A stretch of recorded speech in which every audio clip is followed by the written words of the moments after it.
نحمدہ و نصلی علی رسول اللہ۔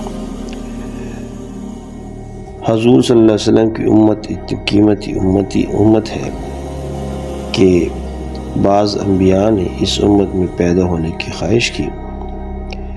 حضرت موسیٰ علیہ السلام نے حضور صلی اللہ علیہ وسلم کا صحابی ہونے کی خواہش کی۔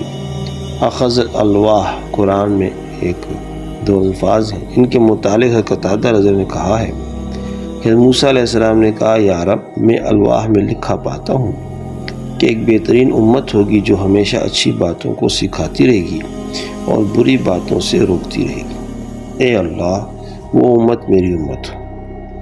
تو اللہ تعالیٰ نے فرمایا کہ موسیٰ وہ تو احمد کی امت ہو۔ پھر کہا یا رب ان الواح سے ایک ایسی امت کا پتہ چلتا ہے جو سب سے آخر میں پیدا ہوگی لیکن جنت میں سب سے پہلے داخل ہوگی۔ اے خدا وہ میری امت ہو۔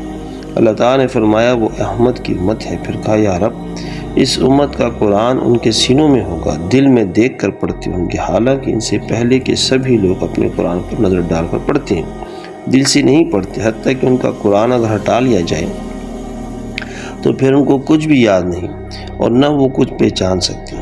اللہ نے ان کو حفظ کی ایسی قوت دی ہے کہ کسی امت کو نہیں دی گئی۔ یا رب وہ میری امت ہو۔ یہاں قرآن سے مراد ان کی اپنی آسمانی کتاب ہے۔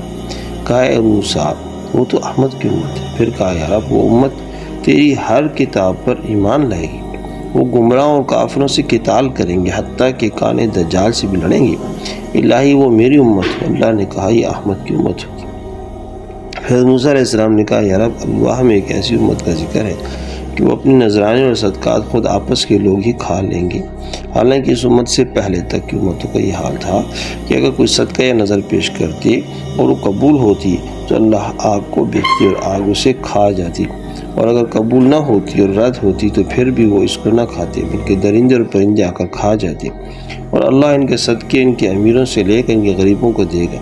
یا رب وہ میری امت، تو فرمایا یہ احمد کی امت ہے۔ پھر کہا یا رب میں الواح میں پاتا ہوں کہ وہ اگر کوئی نیکی کا ارادہ کرے گی لیکن عمل میں نہ لا سکے گی پھر بھی ایک ثواب کی حقدار ہو جائے گی، اور اگر عمل میں لائے گی تو 10 حصے ثواب ملے گا بلکہ 700 حصے تک۔ اے خدا وہ میری امت ہو۔ تو فرمایا وہ احمد کی امت ہے۔ پھر کہا کہ الواح میں ہے کہ وہ دوسروں کی شفاعت بھی کریں گے اور ان کی شفاعت بھی دوسروں کی طرف سے ہوگی۔ اے اللہ وہ میری امت ہو۔ تو کہا نہیں یہ احمد کی امت ہے۔ قتادہ رضی اللہ عنہ کہتے ہیں کہ موسیٰ علیہ السلام نے پھر الواح رکھ دیا، کہا یا لیتنی من اصحاب محمد صلی اللہ علیہ وسلم، کاش میں محمد صلی اللہ علیہ وسلم کا صحابی ہوتا۔ تفسیر مظہری میں بھی تقریباً یہی روایت موجود ہے۔ اللہ تعالی ہمیں نبی علیہ السلام کا امتی ہونے کی قدر اور اس کا شکر ادا کرنے کی توفیق عطا فرمائے۔